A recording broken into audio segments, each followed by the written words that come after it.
Hey everybody, Tim Albrecht here, and welcome to this week's episode of the Ask a YFP CFP segment of the Your Financial Pharmacist Podcast, where we feature questions from you, the YFP community, to be answered by one of YFP Planning's fee-only certified financial planners.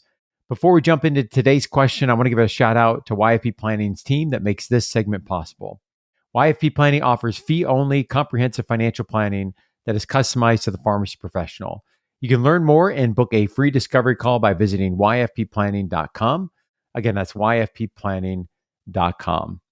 Okay, this week's question comes in from a webinar that we recently did. And the question is, what considerations should be made with regard to balancing loan repayment and home buying? Tim Baker, what are your thoughts? Yeah, so I feel like this is probably one of the bigger or one of the more common questions that we get. And the answer can this vary, right? It depends. That's my stock answer. So I think that, I think looking at this is harder than it was in the past because I think there's just so many more variables, Tim, obviously with the potential Biden forgiveness, a lot of people have been storing away cash because of the deferment on the student loans and interest and all that kind of stuff. So people could be in a stronger cash position, but then obviously with those payments presumably coming back online the first of next year, you're potentially weighing a mortgage payment along with the student loan payment. Now, the good news for borrowers from that perspective is the payment should be more generous, read less of a percentage of income than previously student loan payback plans. But that's not to say the best route to go either, Tim, because typically you're going to do that if you're seeking some type of forgiveness, or you potentially would refi and pay it off somewhat more aggressively. So this all goes back to, again, what does the balance sheet look like? What is the student loan strategy? So we always talk about, we have to inventory the loans, which people, I feel like for the most part have done a fairly good job of wrapping their head around what they actually owe, both on the federal and the private side.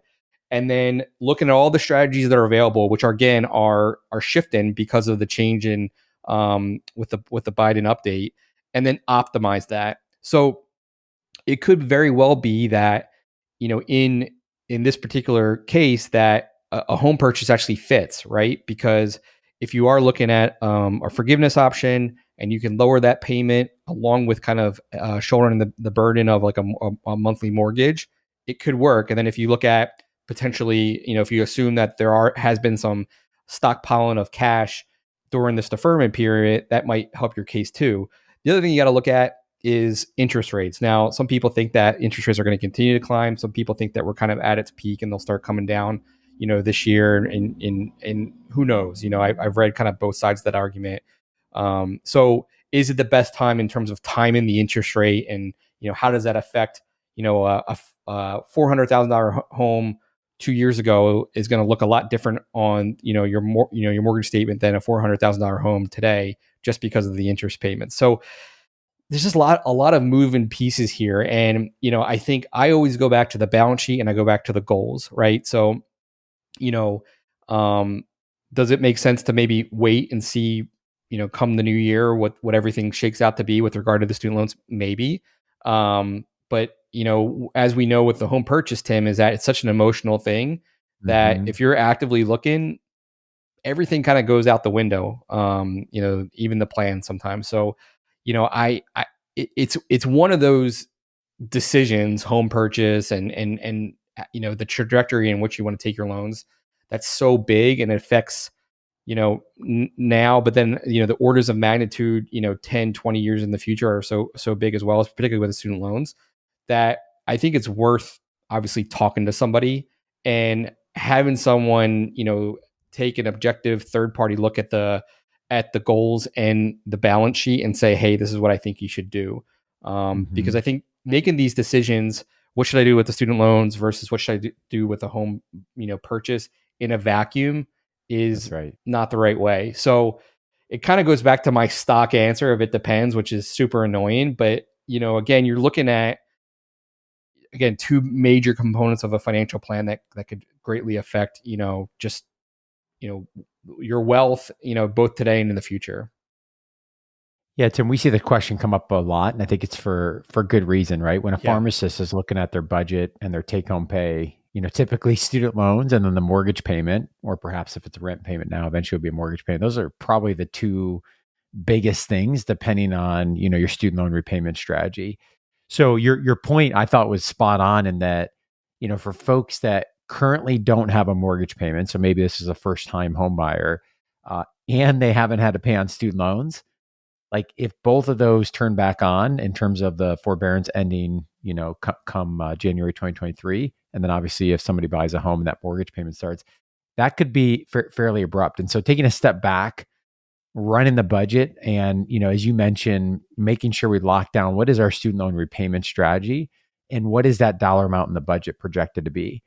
Because as we've talked about on this show over and over again, depending on your strategy, loan forgiveness, non-forgiveness, income driven repayment, standard repayment, that could be the difference of, who knows, $1,000 a month, depending on the strategy that you go and the amount of debt that you have. So run the budget, look at the goals, take a step back. As you mentioned, don't look at it in a silo. And how do you feel about the math? And then from there, that's going to help inform the budget on the home purchase. What's the down payment look like? What's the lending options look like? But so important, as you highlighted, make sure we're not looking at this in a silo for sure. We do have actually a blog post on this topic specifically. Nate Hedrick, the Real Estate RPH, we have featured him on the podcast several times. We have a post that he wrote a couple years ago, 3 strategies for buying a house with student loans. Obviously, a lot has changed in the last couple of years around both student loans and the home buying market, but I think that piece of content is still really relevant, and we'll link to that in the show notes. For those that are listening and you'd like to have your question featured on an upcoming episode, you can shoot us an email, info@yourfinancialpharmacist.com. You can also record your question by visiting yourfinancialpharmacist.com/ask YFP. As we wrap up this week's episode of the Ask a YFP CFP, an important reminder that the content in this podcast is provided for informational purposes only and is not intended to provide and should not be relied on for investment or any other advice. For more information on that, you can visit yourfinancialpharmacist.com/disclaimer. Thanks for listening and have a great rest of your week.